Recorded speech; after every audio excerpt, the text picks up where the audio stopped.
आज हम लोग बात करने जा रहे हैं सीडीएसएल शेयर के बारे में। इसमें हम लोग देखेंगे कि क्या अभी ये करेक्ट बाइंग अपॉर्चुनिटी पे है कि नहीं है, या फिर जिन्होंने इसको बाय करके रखा है उनको होल्ड करके चलना चाहिए या फिर सेल करके यहाँ पे निकल जाना चाहिए। सब कुछ हम लोग जानेंगे यहाँ पे 3 पैरामीटर्स पे। अब सबसे पहले टेक्निकल देख लेंगे, फिर फंडामेंटल में आएँगे और उसके बाद हम लोग जाएँगे एफआईआई, डीआई डेटा क्या कह रही है, वो सब हम लोग यहाँ पे समझेंगे। तो उससे पहले हम लोग एक बार अब न्यूज़ में देख लेते हैं, कुछ न्यूज़ है क्या सेन सीडीएसएल के बारे में। तो अगर कुछ न्यूज़ में अपने को कुछ शो कर रहा है, तो एक बार हम लोग वो भी यहाँ पे समझ लेंगे, ठीक है? तो यहाँ पे सीडीएसएल यहाँ पे बोला जा रहा है कि CDSL begins Hunt for new MD, ठीक है? ये तो ऐसा कुछ रेलेवेंट नहीं है। इंडिया सीडीएसएल स्नैप सेक्टर्स ये भी नहीं, तो ऐसा तो कोई यहाँ पे न्यूज़ सीडीएसएल के बारे में नहीं है। और यहाँ पे दिसंबर क्वार्टर का रिजल्ट भी अपने को यहाँ पे ट्रेडिंग व्यू अभी यहाँ पे शो नहीं कर रहा है, बट यहाँ पे सितंबर क्वार्टर का रिजल्ट शो कर रहा है और मार्केट को इसने अच्छा खासा सरप्राइज़ भी किया था। अर्निंग के केस में 11.65% और रेवेन्यू के केस में 13.88% का सरप्राइज़ यहाँ पे किया था, जो कि सितंबर क्वार्टर का रिजल्ट यहाँ पे था। दिसंबर क्वार्टर का नहीं है, हम लोग इसको दिसंबर क्वार्टर का रिजल्ट हम लोग फंडामेंटल में जाके देख लेंगे, एक बार चेक कर लेंगे। अब फिर वहाँ से अपने को पता चल ही जाएगा। अब यहाँ पे देखते हैं कि सबसे पहले कि टेक्निकल में क्या कुछ यहाँ पे बाइंग अपॉर्चुनिटी आ रही है कि नहीं आ रही है, वो हम लोग यहाँ पे एक बार देख लेंगे। तो सबसे पहले हम लोग उसके लिए चलेंगे मंथली टाइम फ्रेम पे, और मंथली टाइम फ्रेम पे देखते हैं कि सीडीएसएल में कोई बाइंग अपॉर्चुनिटी बन रही है कि नहीं बन रही है। तो अगर आप ध्यान से देखें तो यहाँ पे of course CDSL monthly time frame पे अप ट्रेंड में है। और यहाँ पे जो है फ़ेब का जो मंथ था, वहाँ पे ये कितना परसेंट दिया है, 8% के हिसाब से इसने यहाँ पे रिटर्न दिया है। और अभी जो मार्च का चल रहा है, मार्च में अभी 4% ऑलमोस्ट डाउन हो गया है। तो यहाँ पे क्या स्ट्रैटेजी होनी चाहिए, वो एक बार हम लोग देखेंगे और यहाँ पे समझेंगे।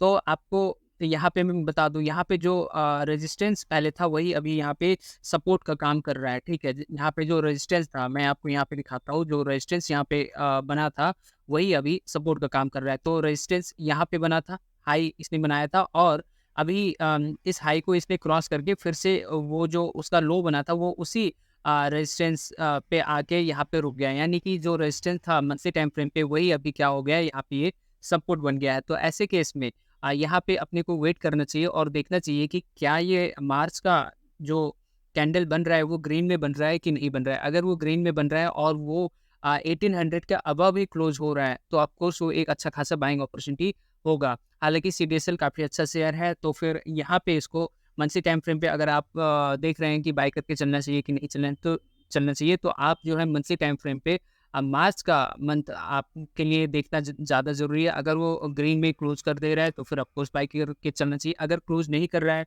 उसके नीचे डाउन आ जा रहा है, तो फिर वहाँ पे वेट एंड वॉच का सिचुएशन हो जाएगा। यहाँ पे अगर मैं स्टॉप लॉस की बात करूँ, तो स्टॉप लॉस आपका 1500 के आसपास रख के आपको यहाँ पे चलना चाहिए, ठीक है? और इसका टारगेट कितना होना चाहिए? तो टारगेट देखिए, यहाँ पे अभी ऐसे बताया नहीं जा सकता, क्योंकि स्टॉक काफ़ी अच्छा है। अगर आप यहाँ पे ध्यान से देखिए, इसका पहले का भी अगर आप रिटर्न देखें, तो ये कम से कम कुछ नहीं तो, अगर हम लोग यहाँ पे नोटिस करें कि जब ये ब्रेकआउट इसने दिया था, तो ब्रेकआउट ये यहाँ पे ये ब्रेकआउट देने के बाद इसने जो है ऑलमोस्ट कहाँ तक दिया, ये 274% तक इसने दिया था, ठीक है? तो यहाँ पे कुछ कहा नहीं जा सकता है, 100% भी यहाँ पे जा सकता है ये कुछ महीनों में। आपको यहाँ पे अपना पोर्टफोलियो के हिसाब से, ठीक है, यहाँ पे चलना चाहिए, ठीक है? अब हम लोग चलते हैं वीकली टाइम फ्रेम पे और देख लेते हैं कि वीकली टाइम फ्रेम पे अपने को क्या शो हो रहा है।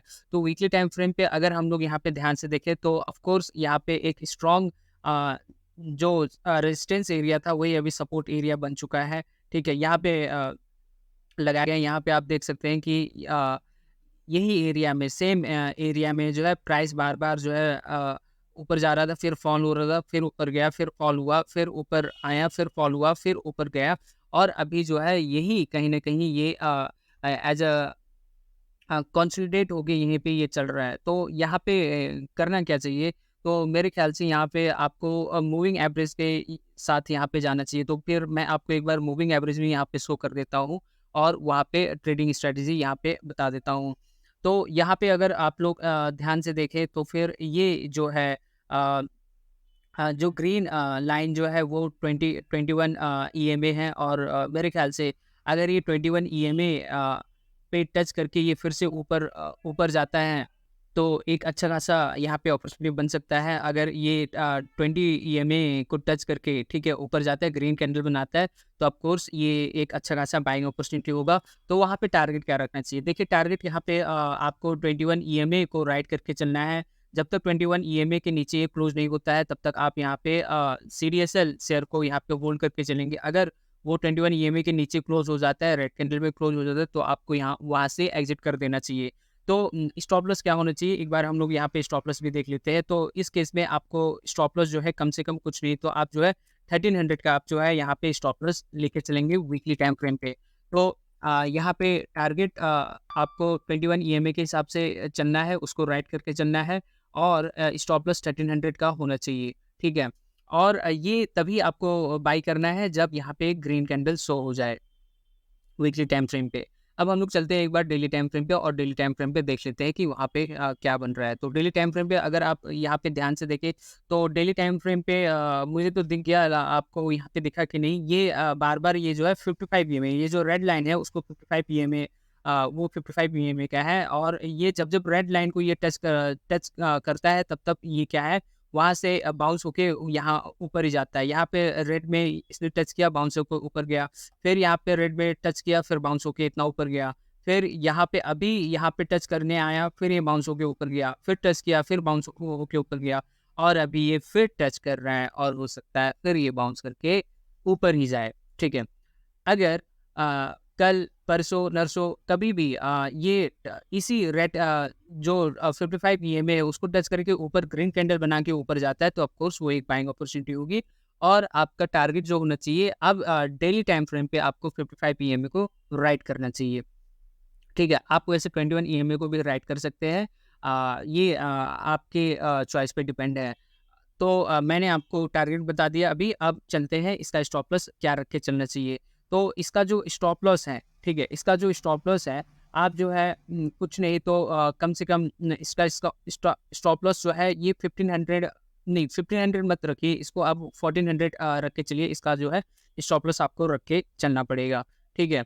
तो आपको मैंने डेली टाइम फ्रेम पे स्टॉप लॉस भी बता दिया, और उसका टारगेट बता दिया कि टारगेट आपको 55 ईएमए के हिसाब से आपको राइट करके चलना है। और अभी तो रेड कैंडल यहाँ पे बना है, तो नेक्स्ट डे कल आपको वेट करना है। अगर ग्रीन कैंडल बनता है तो कल बाय कर सकते हैं, नहीं तो फिर ये जब तक ग्रीन कैंडल नहीं बनेगा बाय नहीं करना है। ओके, तो हमने टेक्निकल पूरा देख लिया है, monthly time frame, weekly time frame, daily time frame के हिसाब से। अब मेरी एक रिक्वेस्ट है, अगर आपको यहाँ पे ये सब वीडियोस पसंद आ रहे हैं तो चैनल को सब्सक्राइब करिए, लाइक करिए, उन सभी के साथ शेयर करिए वीडियोज़ को जिसको इसकी असल में ज़रूरत है, जो शेयर मार्केट में कुछ करना चाहते हैं। चलिए, अब हम लोग एक बार देख लेते हैं इसका फंडामेंटल, और फंडामेंटल में देखते हैं कि सीडीएसएल में क्या है। तो सीडीएसएल इसको, ठीक है, central depository services India limited ये है, और इसका अभी करंट प्राइस चल रहा है 1837। हाई लो इसने लगाया 2067,881, मार्केट कैप 19,195 का है। अगर हम लोग इसका ट्रेंड देखें तो ट्रेंड ऑफ कोर्स ये अप ट्रेंड में है, लेकिन अभी कंसोलिडेशन फेज में है। 3 इयर्स में भी अगर हम लोग बात करें तो 3 इयर्स में भी सेम है, अभी कंसोलिडेट हो रहा है। 5 इयर्स में भी वही है, 10 इयर्स में भी आपका वही ये चल रहा है। अगर हम लोग 50 और 200 डीएमए भी यहाँ पे लगा के देखें, तो अभी ये 50 डीएमए को ये टच करके ऊपर चल रहा है, ठीक है, और 50 डीएमए को ये रेस्पेक्ट भी कर रहा है। आप देखिए ना, यहाँ यहाँ पे आया, फिर से रेस्पेक्ट किया, ऊपर गया, फिर यहाँ 50 डीएमए को रेस्पेक्ट किया, फिर ऊपर गया, फिर 50 डीएमए को रेस्पेक्ट किया, फिर ऊपर गया। तो अब ये 50 डीएमए में ये है, तो आप, ठीक है, अपना सोच बूझ से यहाँ पे ये डिसीजन ले सकते हैं। प्रोस की बात करें तो प्रोस यहाँ पे भर के दिए गए हैं। प्रोस में यही कहा गया है कि कंपनी जो है डेट फ्री है, कंपनी ने अच्छा प्रॉफिट ग्रोथ दिखाया है, 21.6% का सीएजीआर 5 सालों में। कंपनी का रिटर्न ऑन इक्विटी बहुत अच्छा है, 3 साल में 26.7% का है। कंपनी जो है हेल्दी डिविडेंड भी पे आउट कर रही है, जो कि 52.6% है, बहुत अच्छा होता है। डेटर्स भी इसके इम्प्रूव हुए हैं, 31.6 डेज से 24.8 डेज में ये इनका डेटर डेज आ गया है। कंपनी का जो सेल्स ग्रोथ है 10 साल में वो काफ़ी अच्छा है, 16 पॉइंट, मतलब मीडियन सेल्स ग्रोथ है 16.5%, जो कि अच्छा होता है। कॉन्स में यही है कि स्टॉक जो है अपने बुक वैल्यू से 15.6 टाइम्स जो है ये महंगा है। प्रोमोटर का होल्डिंग लो है, 15% है, और प्रोमोटर ने अपना होल्डिंग भी 3 सालों में घटाया, जो कि 5% से घटा हुआ है। अगर पीयर कंपैरिजन करें तो ये थर्ड रैंक में आता है, थर्ड पोजीशन में आता है। पहले बीएसई आता है, फिर एनबीसीसी आता है, फिर ये सीडीएसएल यहाँ पे आता है। क्वार्टरली अब एक बार हम लोग इसको कंपेयर कर लेते हैं, तो सितंबर 2023 में इसका जो सेल्स था वो 207 था और अभी दिसंबर में 214 हो गया, यानी इंक्रीज हुआ है।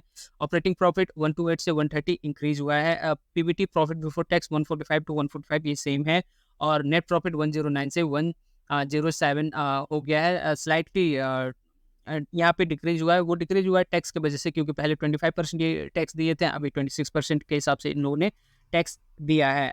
ये क्यू बेसिस पे तो अच्छा है, ठीक है। यहाँ पे अगर हम लोग वाई बेसिस पे भी कंपेयर करें तो भी वो काफ़ी अच्छा रिजल्ट है। सेल्स 141 से 214 हो गया, अच्छा है। ऑपरेटिंग प्रॉफिट 85 से 130 हो गया, बहुत अच्छा। पीबीटी 99 से 145 हो गया, ये भी ठीक है। नेट प्रॉफिट 80 से 107 हो गया, ये भी इंक्रीज में ही है। तो ओवरऑल फंडामेंटल इसका काफ़ी अच्छा है।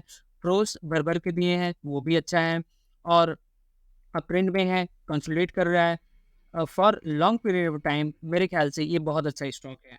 अ, अब एक बार हम लोग एफआईआई डीआई डेटा देख लेते हैं, वहाँ पे ये क्या कह रहा है। तो अगर हम लोग एफआईआई डीआई डेटा में जाए तो प्रोमोटर्स इसका 15%, अभी भी 15% ही है।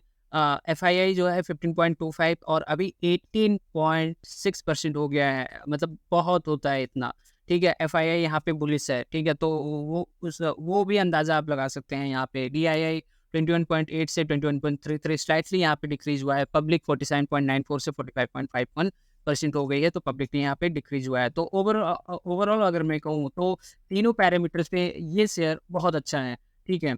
अब मेरे कहने का ठीक है, कहने से ही बहुत अच्छा है, तो इसमें ये मत सोच लीजिएगा अच्छा ठीक है चलो जितना भी अपने पास पैसा सब लगा दो इसी में।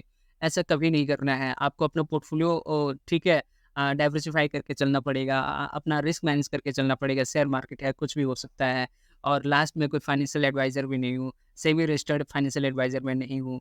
ध्यान रहे यहाँ पे आपको किसी के टिप्स रिकमेंडेशन कॉल्स पे अपना ट्रेड या इन्वेस्ट नहीं करना है। ना ही मेरे टिप्स कॉल्स पे, ना ही किसी और के टिप्स कॉल पे। आपका पैसा है, मेहनत का कमाया हुआ है, इसको ध्यान से सोच-कर समझकर आपको यहाँ पे इन्वेस्ट करते चलना है। अगर नए हैं तो थोड़ा-थोड़ा पैसा लगा के पहले यहाँ पे एक्सपीरियंस गेन आपको यहाँ पे करना पड़ेगा, ठीक है। तो ये था सीडीएसएल का कंप्लीट एनालिसिस। मेरे ख्याल से ये इन्फॉर्मेशन आपको पसंद आया होगा। पसंद आया तो चैनल को सब्सक्राइब करिए, वीडियो को लाइक करिए और उन सभी के साथ शेयर करिए जिसको इनकी अभी ज़रूरत है, या फिर जो सीडीएसएल के बारे में जानना चाहते हैं।